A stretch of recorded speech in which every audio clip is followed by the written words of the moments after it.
Welcome back to the Faith and Work Hour. We got some news here. We would no longer be called the Faith and Work Hour.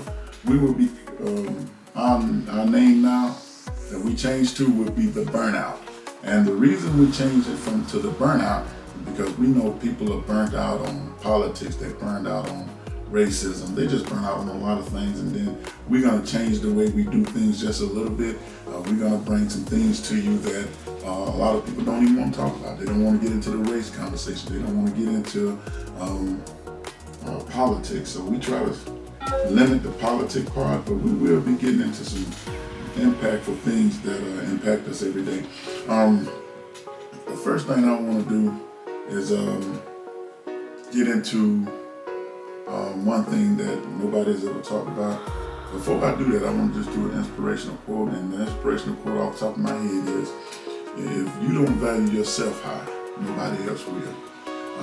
But don't overvalue yourself. Value yourself higher than everybody else, because everybody's going to put your price tag a lot lower than you're going to.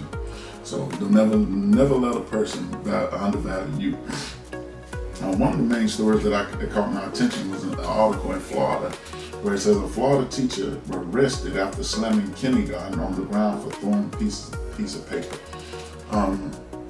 I'm just not getting this article, so I'm gonna read it, and then I'm gonna go into a little detail about everybody has no business being a school teacher. And if you don't have patience, then you have no business in there.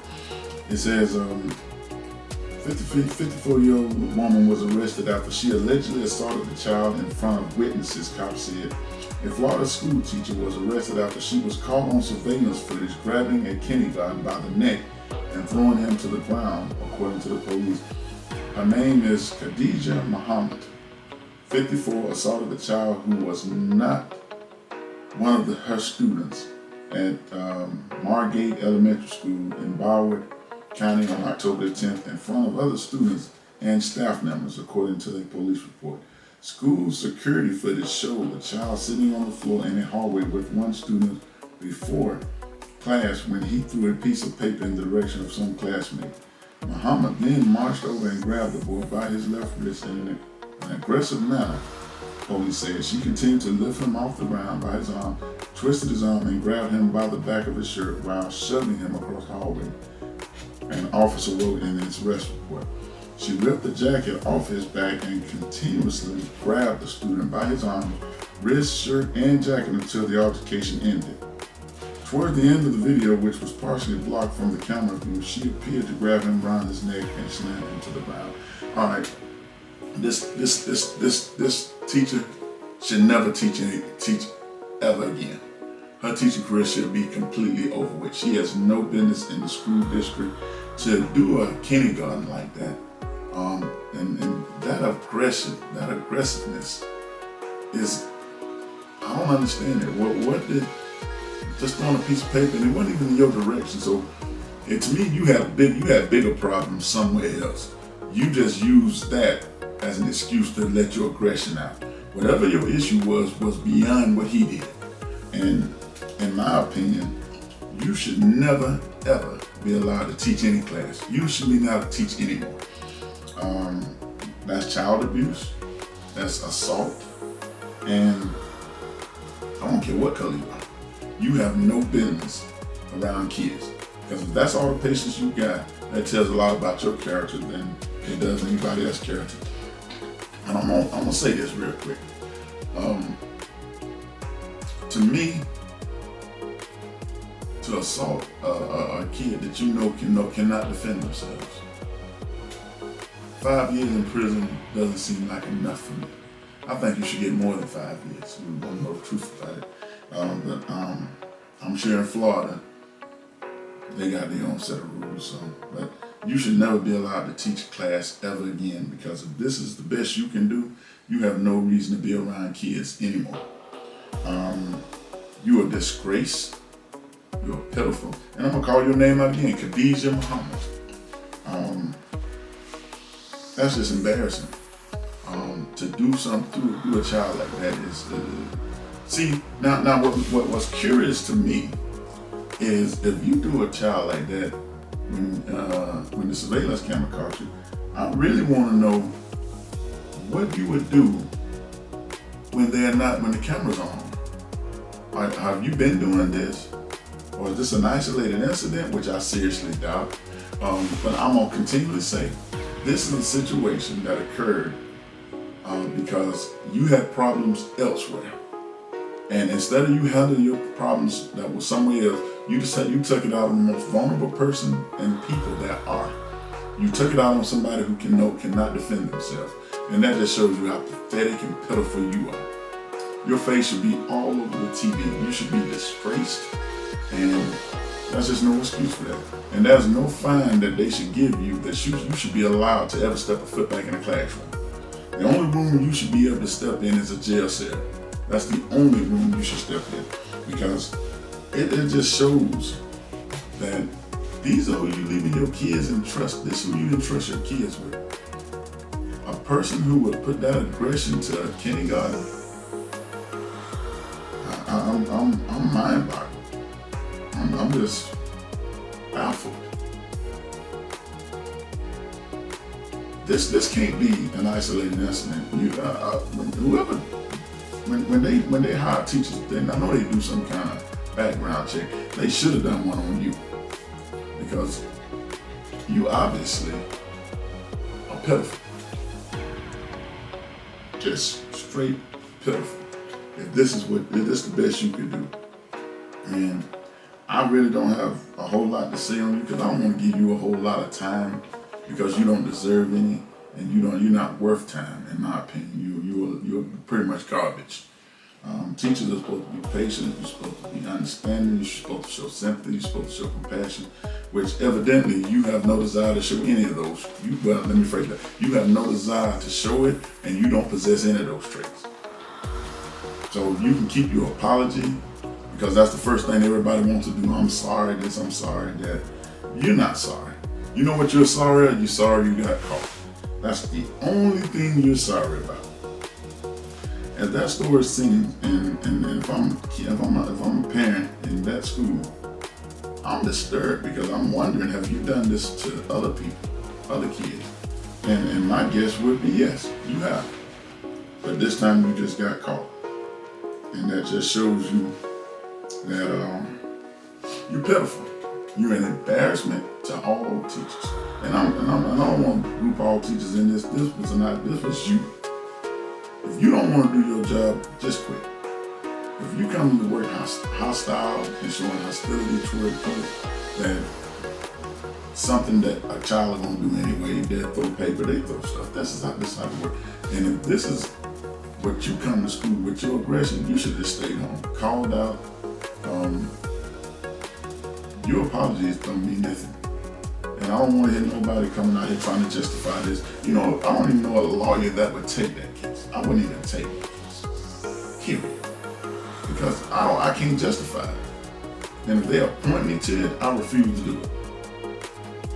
Because you're guilty. There's nothing that you can say, or any attorney can say to justify that means. You did this deliberately. You did it on purpose. And the punishment should be quick.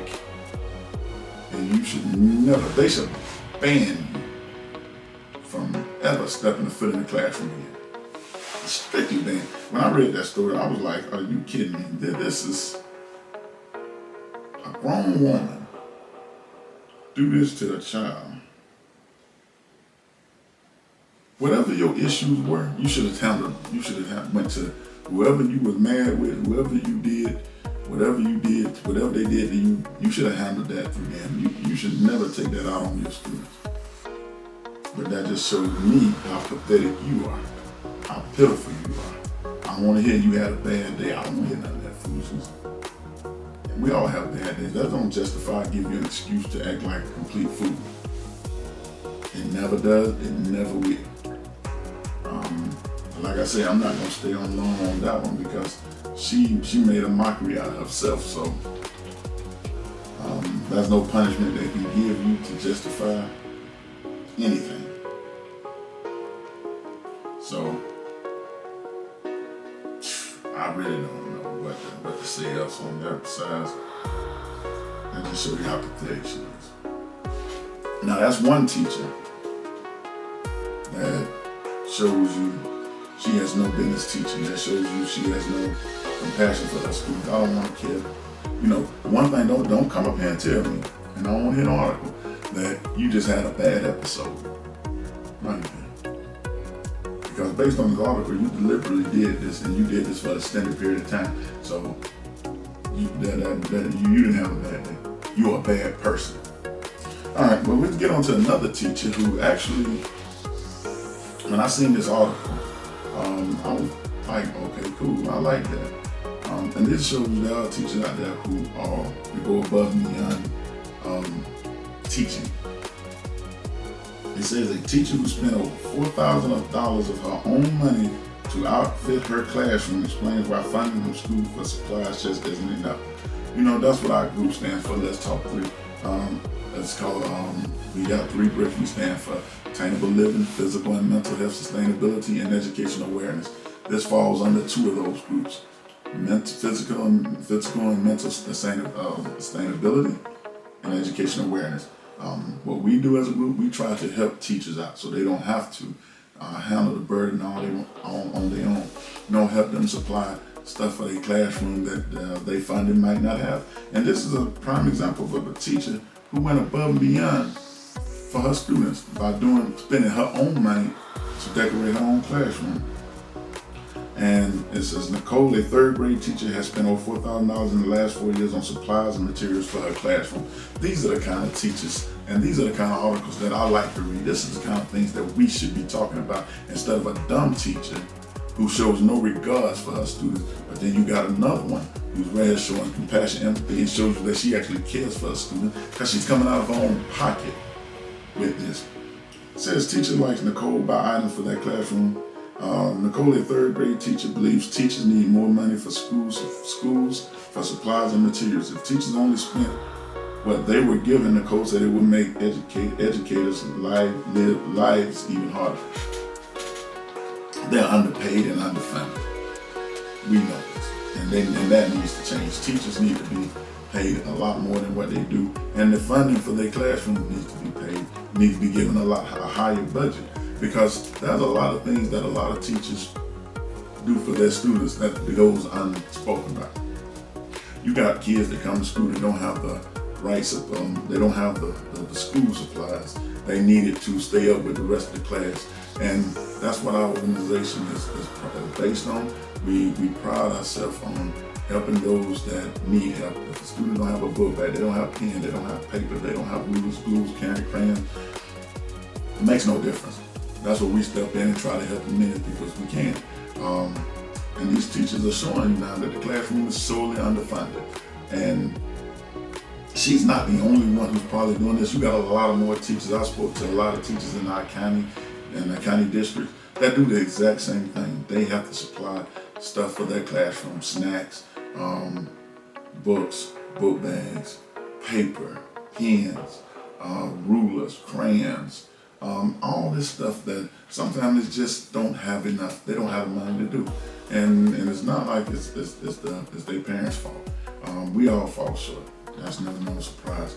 And we all need a helping hand. That's where we step in. We should give each other a helping hand. You're supposed to uplift the other one that has that's slacking. Because what happens is when a kid does not have the right material and the right school supplies, they have a tendency to drip off and they get left behind and they start doing this, doing that. We want every child to have to be on the same at the same starting line, where they don't feel like they're left out. They don't feel like they can't compete or go be up with the rest of the students because they don't have the material that the rest of them have. So what we step in is we say, okay, we go to the teachers. Hey, how's your classroom doing? Does anybody need anything? And then they'll tell us, yeah, what this student has, such this student needs this. So we get a list of things, and what we try to do is we go and buy them and make sure they have the right things so they can be able to succeed just like everybody else. Because it's just so easy to fall behind when you lose interest because you're not on the same playing field that everybody else is. And this school teacher says, and this is in New York, has bought learning worksheets and activities, multiple bins for her classroom, library, flashlight for reading time, and her computer chair for her classroom. Over the last few years, the money for these purchases largely come out of her own pocket. Based on documentation shared with Insider, Nicole has spent a minimum of $4,000 of her own money on classroom material and supplies since 2019. She has spent at least $400 this year on things like letter tray, worksheets, and bulletin board kits. When you first start, you have desks, you have chairs, and maybe a couple of bookshelves. And that's really it. Nicole, who began teaching in 2019 after being a substitute, told Insiders, look, teachers like this who show you they care about their students. They care about what they do. They got a passion for their job. The funding is no excuse why they don't have the material and stuff that they need. You can fund every other foolish thing. You can fund every other thing, but you can't fund what the teachers need to help our students be successful. But we have a tendency, we want to fund politicians that don't do nothing but get up there and lie. Let's just be frank about it. That's why we call this the burnout now. Because I'm burnt out of listening to stuff that doesn't make any sense. You got money for this, you got money for that, but you cannot find in your budget to put money in for schools.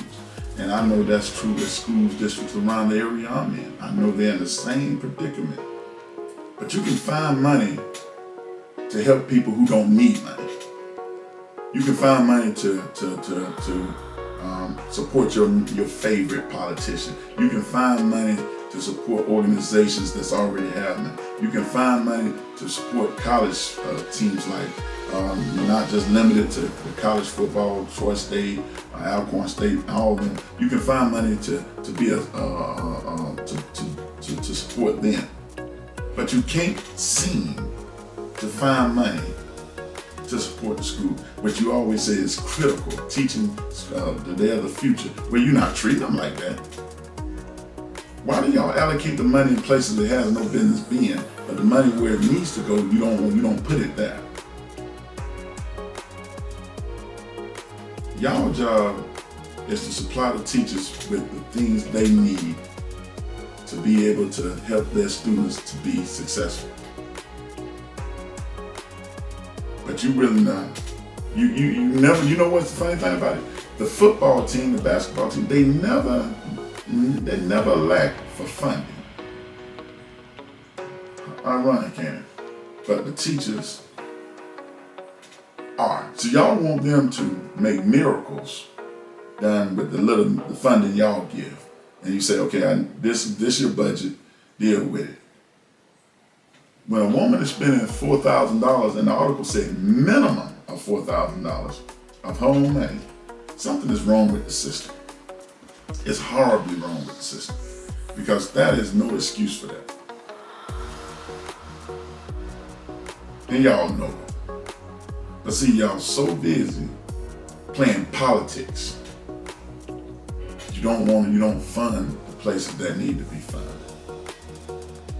You got businesses that the only thing they want to fund is things they can get their name out. Just so they can say, they feel they see their name or their company on a billboard at a football game, advertising. That's all you're doing, advertising. But you're not promoting or advertising what needs to be. Teaching it in school is very important. See, you got parents that are single parents that barely makes enough for you. And goes to one of our other bricks, attainable living.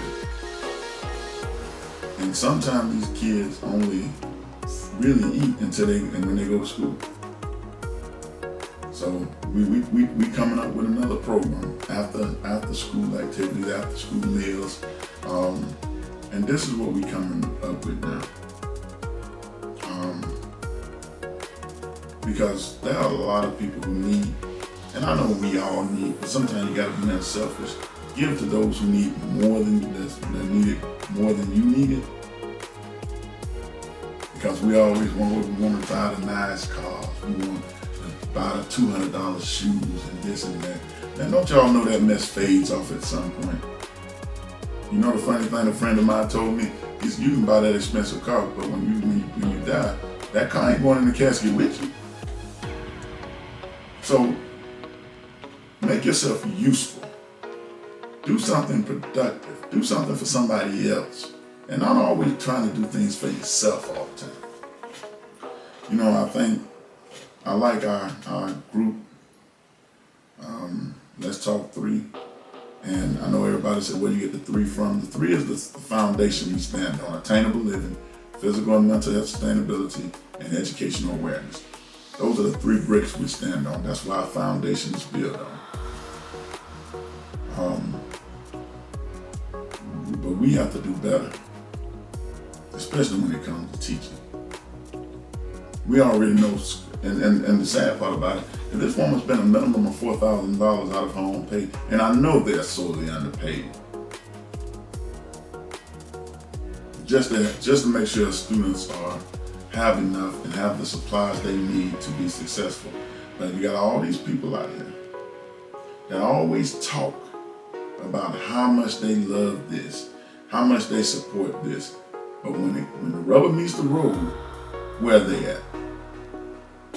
Nowhere to be found. So I'm not interested in those excuses. I'm more put your actions to work, put your words to actions. Show what you about. Don't tell me, because you can tell me anything, anytime, at any point. Show me what you're about. I ran into many people tell me, yeah, I've seen you on this, and we're gonna donate. Look, this is the one thing that I learned in this. If you're gonna do something, you'll do it then.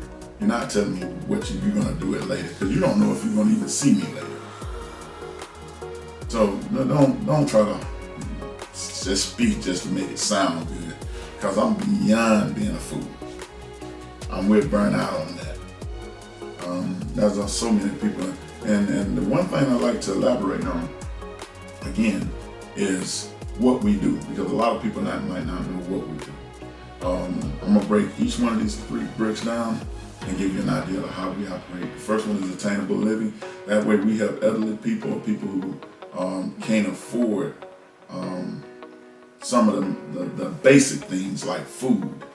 We want to make sure they have lights. We want to make sure they rent is paid, gas. You know, all that is just basics. That's necessities. That's things that you really can't do without. And attainable living, that quality, we go to the seniors. We do a lot of things like the senior citizen place by the library. We got an event we're gonna do on November to 16th, where we gonna go and do like a pizza party. And I talked to the young lady that's over the whole thing, Demetra Scott. Me and her sat down in the office, and we talked, and we got it situated. So we're gonna do that November 16th. And what's that for? Is that to just show them how much we appreciate them. We want to show them how much we thank them for paving the way for us and the sacrifice they made. You know, we can, you can. My friend Joe Madison, I listen to him every morning. He said everybody can do something. So there's no excuse why we can't do it. The second one is physical and mental health sustainability. We want to make sure everybody gets their physical doctor's appointment. It's very important because what happens is the physical part links to the mental part. If your physical well-being is down, your mental well-being will be down also. So we want to make sure everybody gets checked up, because you can look good on the outside and be tore up on the inside. So we want to make sure everybody is on point. Go to your doctor visits, not urgent care all the time. Go to your doctor, make sure they give you a thorough checkout. Get your blood work, and your physicals when it's need be. But make sure you get all this. The mental part is aligned right with that. It's dealing with the pressures and the stress of everyday living. You got people, students that go to college that's under an immense amount of pressure to get grades, you trying to do this, you're trying to pay for this, you're trying to make sure you budget this right. And that is very difficult to do. That is a lot of strain on the average person. And a lot of college students are stressed out above and beyond what you would even think about. But they still press on and keep going. They smile, they speak, they go on by their business, and you will never know all the pressure that they have on them. You don't know what they're thinking about, anxiety, depression. See, we want to make sure that we cover some of those bases. Now, we don't do mental things. What we would point you in the right direction where you can go and get help from, because you never know who needs help. And I talk to my niece who's in school, and she tells me it's hard to juggle work and school. So I know it's hard, and that's the devastating thing, is when you don't get the proper help you need. And that's people that go to college that don't half eat because they can't afford to. See, we don't know about all these things, so we can only deal with what we know about. And hopefully that someone will come around. We'll give them a number, 334-722-0813. If you need help, call. Like I said, we don't do the mental thing, but we will point you in the right direction. We got people on staff that will let you know, give you a number you can call to talk to somebody. Whether it's financial, whether it's mental, we'll try to point you in the right direction. The last one is educational awareness. We don't do for kids just one time. We are here all year. We want to supply things for the classroom so the teachers don't have to. Afternoon snacks in the classroom. You want to do book fasts like we intend to do. All these things is what we intend to do, what we've been doing to help in the community and surrounding communities.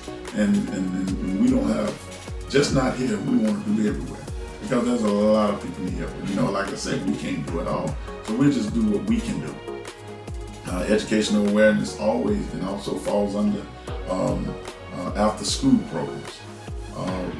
If you got, sometimes they might have a parent that can't get that at 4 o'clock, somebody got to stay there. So we want to open up like an after school program where we can teach them this, teach them something, have something where they keep them occupied until their parents get there.